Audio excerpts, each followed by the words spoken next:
clear to play. MiniWarGaming's Warmachine League Battle Reports. Hey there, MiniWarGamers. Owen here for MiniWarGaming with Mike and Dave to play another game in the Warmachine League. This time we have 35 points of Trolls up against Trolls. What caster are you bringing? Prime Gris. Epic Grim. There you go. Chris.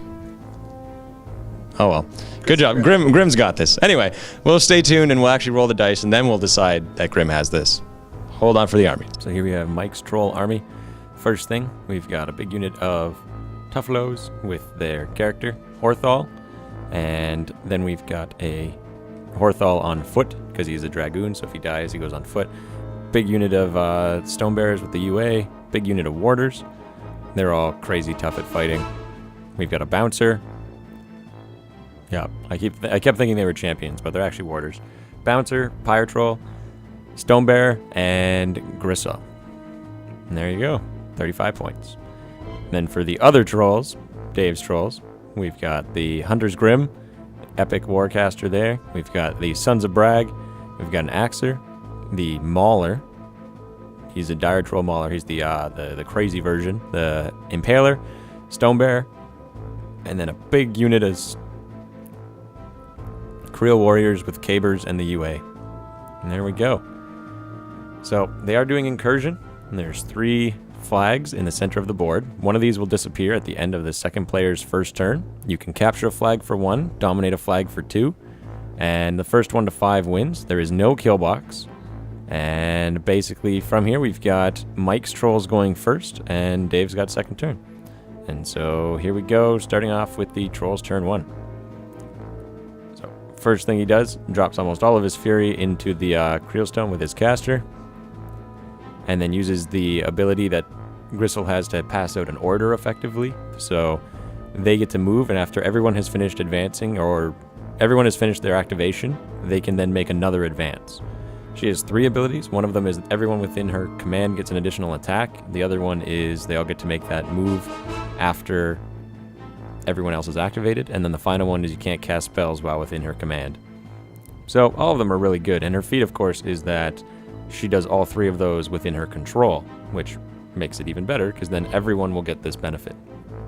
Horthal runs up. It's turn 1 Warmachine. Everyone runs. He pops the aura on the stone and then runs forward with it as well, just to get more guys, more toughness. Warders with the stone ends up creeping around armor 21. The little green one is to represent where the stone is. Unfortunately, the hill's a little bit too slanted, so we couldn't place him there, so he's represented by that green marker. Fire Troll moves up, Stone Keeper moves up, everybody moves up, and they all just line up like that. And because everyone finished, the Warders then get to make another advance. They do only have speed 4 though, so they don't advance very far, and basically line up. So Dave's turn begins, and all of his Creel Warriors start running forward with the Cabers, just kind of making as much ground as they can. They can pray for plus 2-inch movement. They add that on top of their run, and they also have the ability to add more to their damage and such. First thing, he does snipe on Grim with his Impaler, who then advances up behind the wall there, taking cover next to that tree. And we've got Grim's little buddies that are advancing up and trying to find a nice position to stand behind. So here we go. We've got the Axer moving up next to the wall here, getting in position to jump in there with his Thresher attack. First, Grim's little companion, Grim himself, and then the other little companion. And he does have snipe on him, so he decides he's going to take a shot at Horthal, who is rather far away. But he boosts a hit, which hits, and then he boosts the damage at dice -5 and does 8 points. Not quite killing him, but definitely hurting him. And then he does Mirage onto the Creel Warriors. So at the beginning of their activations, they all get a 2-inch place. Or I think it's actually in the control phase. One of the 2. You know what? I want to bet control phase. The Mauler moves up, the Stone Troll moves up, or the Stone Scribe moves up, and then the Sons of Brag move up as well behind the Creel Stones. So now rolling to find out which flag disappears, and boom. The far one disappears, and so Horthal is useless out there now. He's got to get back into the middle. So here we go, activating the stone once again, and now shifting around where he wants these stone bears. He puts one of them right up next to the flag, but not quite in base with it, and so they all kind of pile in right there. There we go, just trying to find the perfect standing. So I sped it up a little bit because it takes a little bit of time. Gristle gives 2 more to the stone and then uses her feet. And so now everyone within her control is going to get an additional attack, an advance at the end of everyone's activation that ignores free strikes. And they get something else. Oh, he can't cast spells. And so Chris moves up right to there. First thing, we're getting Bull Rush from the Tuffalos here. And they basically get to do slams, activating one at a time. So the first one slams into this little Creel Warrior and hits. He gets slammed 6 inches, which throws him right into the other troll there. And then he gets follow-up, so he moves up in as well. So tough roll on the first guy. He does tough. And on the back guy, he does tough as well. So they're both just knocked down. The next one, he gets to do his slam into the middle troll there, which works. And hits him, of course. So he gets slammed 2 inches, which bump right into his buddy there. First guy does not tough, and then the second one does not tough either. So there's another 2 trolls dead, and then the next Tuffalo does his impact attack, riding up and hitting the front guy there, which of course is a hit, but in this case it does only slam him 2 inches, and even there it's still just enough. So he fails his tough, and the back guy does make his tough because it's strong enough that it's just out and out killing these guys. First one's dead and the other one's hurt. They're not knocked down because they do have their UA, which makes them steady, and so with steady they do not get knocked down. So he gets to do his initial attack, hits, dice -3, wounds him or kills him, but he does make his tough yet again. The other guy attacks, hits, the same guy attacking, tough, fails because of the feat. They all get the additional attack. So here we go, attacking the far guy first, hits and tough. Makes his tough, so he gets his second attack, which does not automatically hit because he doesn't get knocked down. So the next guy's attacking, hits, and not tough, and that is the end of that Creel Warrior. From there, we've got the Warders, who are once again running forward, running up 8 inches, just trying to get a little bit of distance because he wants to get in there and start engaging his casters and the Impalers and everybody else who's up there because they're all very good shooting units, but in close combat, they're not all that. And so he moves up with all these guys just getting in position. Basically, like I said, if you can reach them over the wall, they can be engaged. Even though they'll have like incredibly high defense, at least then they can't be shooting back with Grimm's really powerful long-range sniper rifle that is potentially a Gristle killer. And then Horthal, after becoming useless on the far flank, runs over towards the other side of the board. And then the Pyre Troll riles and runs, heading up right behind the Warders there just to be a little bit more muscle and because he can hand out some extra damage. And then the Stone Scribe moves up as well, catching up with the Rune Bearer, sorry, he's not the Stone Scribe. Now at the end of everyone's activation, everyone gets to move again. So all these Bull Riders get to make a full advance in whatever direction, ignoring free strikes, and so some move forward, most move backwards just to try and hold them up because they do have reach. And so it'll keep everybody within 2 inches of them tied up. And then the Warders get to make their 4-inch advance, which moves them up again. And so they advance up towards those Creel Warriors and towards the Axer and everyone else. And he is able to get up there, not quite enough to engage though. The Pyre Troll then gets to make his advance, moves up a slight bit there, just kind of taking cover. The Creel Stones then all make their advances, and they can move all over the place, trying to make sure he's got them in the right place to be able to benefit as many people as they can with the aura. And that's it. So another Dave's turn begins, and thanks to the fact that he has Mirage, he can place all of his medium base infantry in that 11.15 man unit of medium bases, 2 inches, so they all get to kind of shimmy around. Now places, they make it so that you ignore free strikes, and so they are able to move out of his melee range, or at least a few of them are, which is all he needs in order to get around that front guy and start engaging the back ranks, so that he can continue to, or is enabled to continue. Is not able to charge anymore and basically stalled up right there. And so Dave is moving all these guys around. He's got to try and line them up just right because everything's going to come down to charge lanes because there's very few ways to get around medium and large base infantry, which is all that both of these guys have because they're playing trolls. And of course no one brought any pigs or whelps or anything like that, so here we go. We've got Grim casting Mortality on the Warders, which goes off, and so they lose their tough and they get minuses to their armor and defense. Now he's casting Rage twice, once onto the one Son of Rag there, and then the other one onto the Axer. And then he takes a pot shot at the stone, which hits, and kills. There we go, taking another shot, hits and knocks down the warder with the lesser little companion there. The other one shoots, hits, and does 2 points of damage to his 3. And then we realize that he has +2 to his armor thanks to being damaged, and so it actually does no damage. The Impaler jumps the wall, getting into a different spot here to take stabs against that knockdown fella, seeing as it hits automatically. And he boosts the damage, dice -4. He does tons of damage and kills him outright because he does not have tough, thanks to mortality.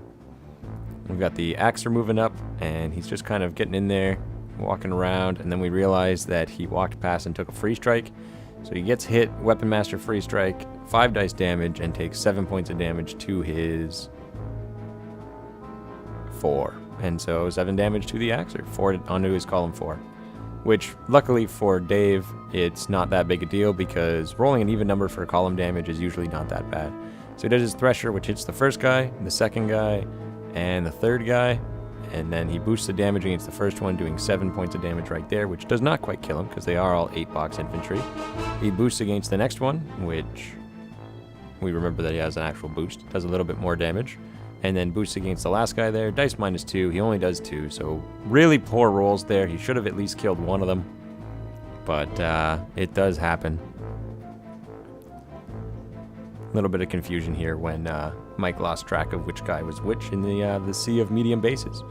And so here we go, the Sons of Bragg are activating. He's charging in against that first warder there, and so he charges up there, and he does do Call of Defiance, so they have a tough on a 4, 5, or 6 instead of just a 5 or 6, so they're that much more annoying to kill.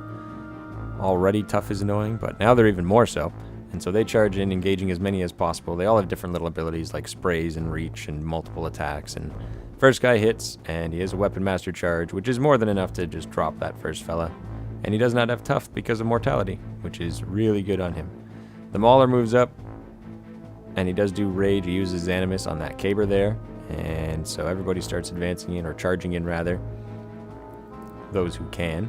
Or actually, I think everyone just advanced here. Yeah, they all just advance up, getting in positions that they can kill as many of these as they can. First guy attacks, hits, and does a little bit of damage there. They did their Fervor, so they have +2 to attack rolls.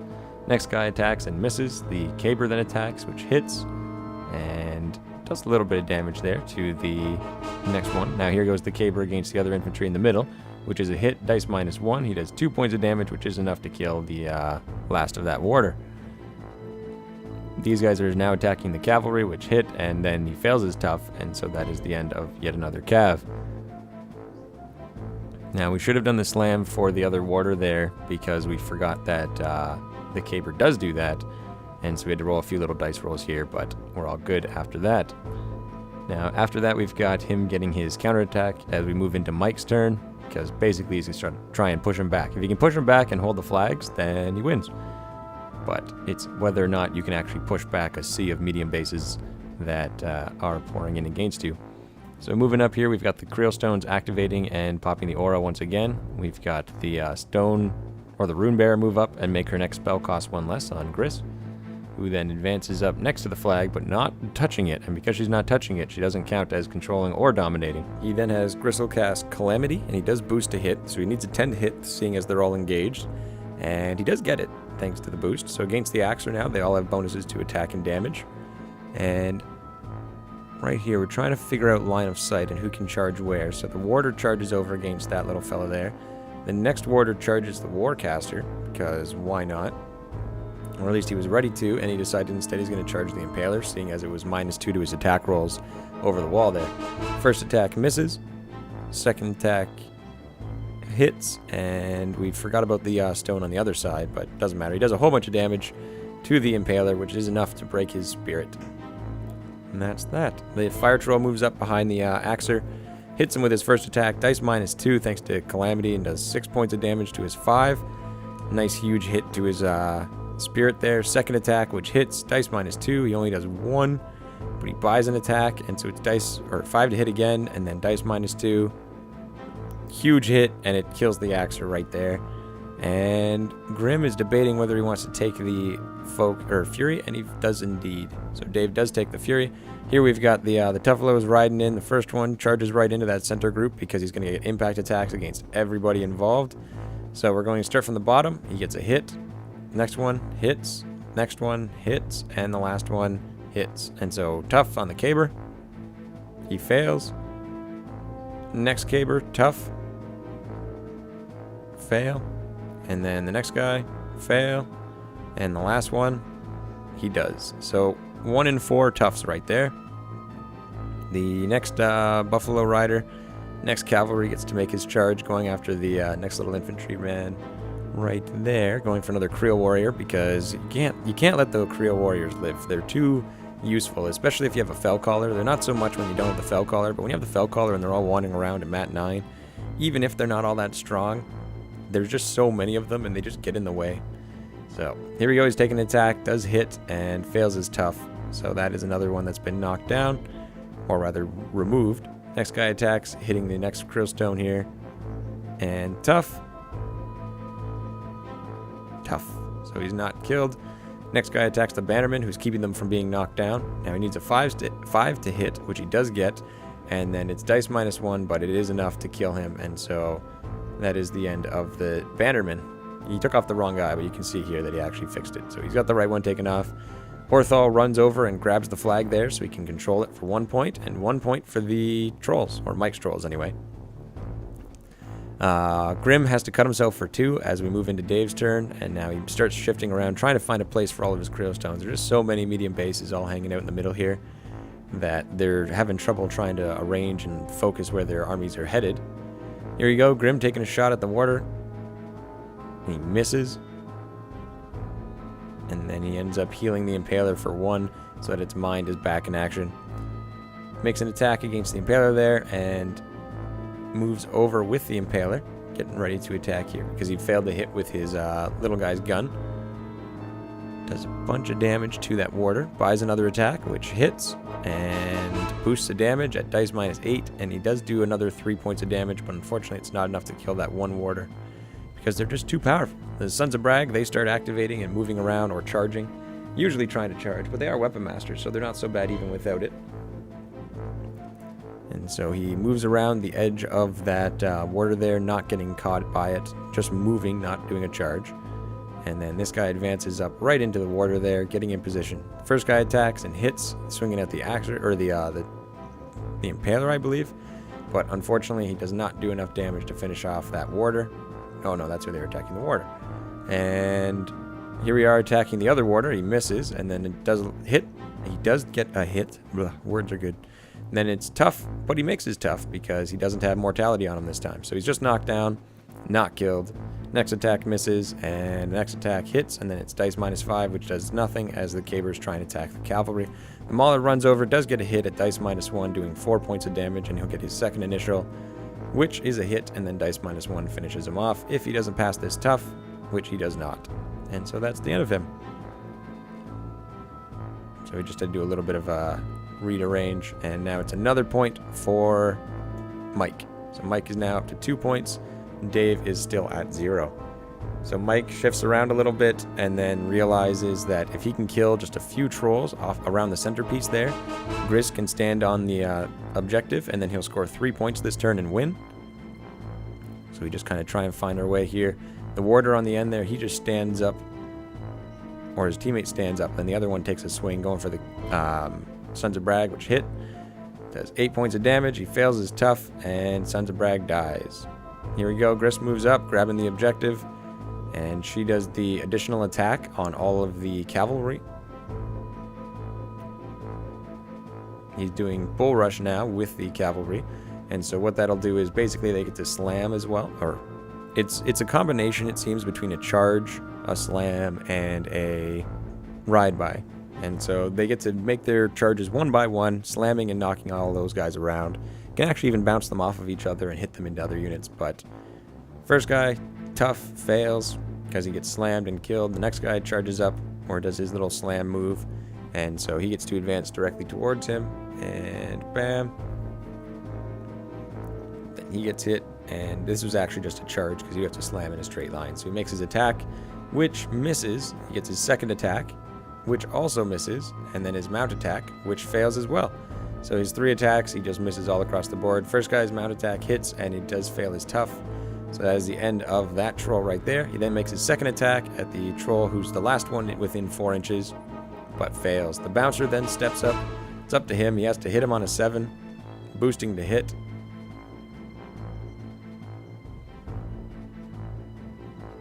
And he hits, and Snake Eyes, he wins. Fails his tough, and that is the game. So I'm a little clammy. Good game. Blam. That's fine. I got clam too. So here we are. We're going into the end game, and it was a Gristle win by Mike, thanks to scenario. 2 points and 3 right here, so he totals out at 5. First loss of the tourney for me. Because you weren't Of the playing. league. You weren't playing me. That's why it was the loss. I got a win against Jordan so far too. There you go. That was tough. That's the one troll caster I haven't really played much of. And with a bunch of multi-wound models, like, and not being able to charge them, it just, if I had played like my beast spray, I don't even know what, I'm not sure what I would have done better against this army. You've discombobulated him. I am. I'm Look at him. He's just like, I don't even. But- Something. I would have brought stuff. Stuff would have done good.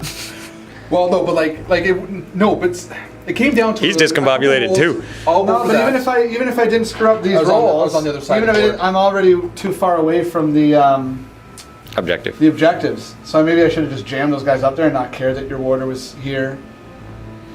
That's what I was saying right away, or I was thinking it anyway. That you should have been jumping on those scenarios right off the bat, because he had to get into you, and he couldn't do it because he had so many big and medium and large bases creeping around that he couldn't move forward. But if you made it so he had to drive to get towards it, he would have taken a lot of more like free strikes or worse positioning and stuff like that. I was very calm and collective inside. I was screaming at myself for not moving Gris closer Earlier? I guess no, but I guess you were still contesting. There's still a couple of guys always contesting. Yeah. So I might have squeaked out a couple if I had cleared all the models. It was close. I should have moved Gris into base to base much earlier though. That was stupid. Stupid not to have her right up there. All. Is there anything I could have done differently, like play-wise? I'm starting to think how I would, a different list now. I've always brought more shooting with Hunter's Grim to take advantage of his snipe feet and mark target feet, and used to burrowers. Like burrowers could blow a bunch of holes in the long riders. But I think that was one of my biggest disadvantages because I brought all melee stuff. Fen blades. Because they wouldn't have suffered impact attacks. Yeah. Like with these ones here, like if you think about like here. Or collateral damage. Collateral damage, I killed a bunch of them. Like with your screen, I slammed them. Yeah, into each other. I lined them perfect for your slam. But like the problem is like even if I didn't slam, let's say they're offset, right? When I come in, I can nominate his as my charge target, and I had my 12. You impact hits there and cleared the net, like and continue on to the next guy. Yeah. So there were so many options to get but I through have that tough. front You never screen. really want to impact tough models because then if I tough, then your charge fails and your activation ends and you don't get your extra attacks. Yeah. I would have kept Mirage up on that big unit when he only killed like 2 or 3. Mirage outside of his you can't charge ability. And if I couldn't Mirage out, I would have killed the people that were not out with other guys. Like say your big high rat caster. And have enough dudes. And then have to people kill who my are own not guys. in and then jump in. Or have You know the what? troll If I walk had killed over. earlier in the game, there was only one guy when I still had all my cabers that was in her control area. Yeah, I would have had your caster just shoot him. and then I because- would have toughed on that guy. And Well, of course you wasted would. my caster's shot. That would have happened probably. But yeah, and I have a problem with killing my own guys. I'm just not good at it. Even slaying my own guys. Greater good, man. Yeah. Menoth teaches.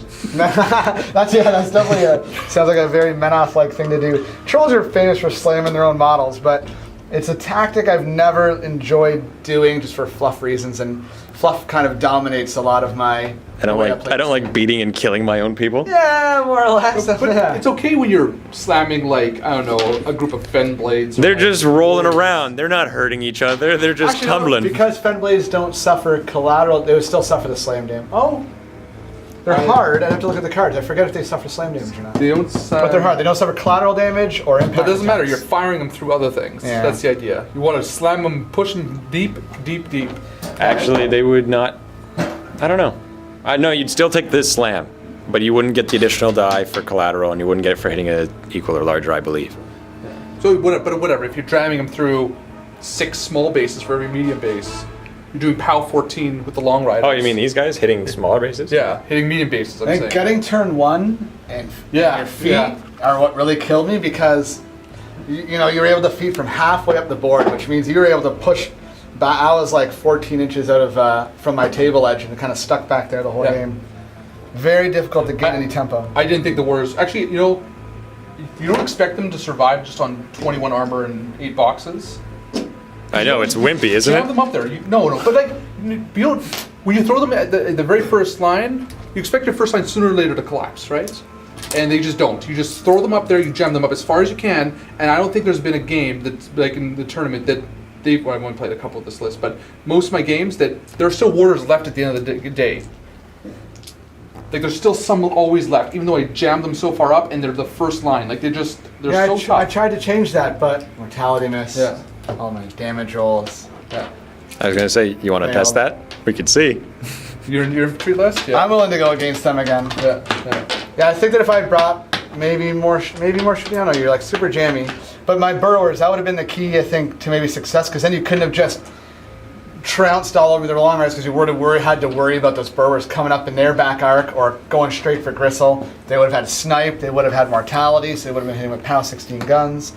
That would have made, I think, all the difference. But Creel Warriors are so charge dependent, and not being able to charge all game just kind of made them flat. I was they just got beat up. I was so tempted not to do the like no spells, no orders. Every single time I'm like, oh, I love extra attacks. Give me more extra attacks. Yeah, everybody does. Or keep loading them in, and then, but like I was like, I calmed myself down. It was like, nope, deny the orders, deny the orders. You have to control the orders, and that's what I finished it with. Fair enough. So, this is the end of another Warmachine game. It was a victory for Mike here. And stay tuned for more videos from the Warmachine League. Happy wargaming.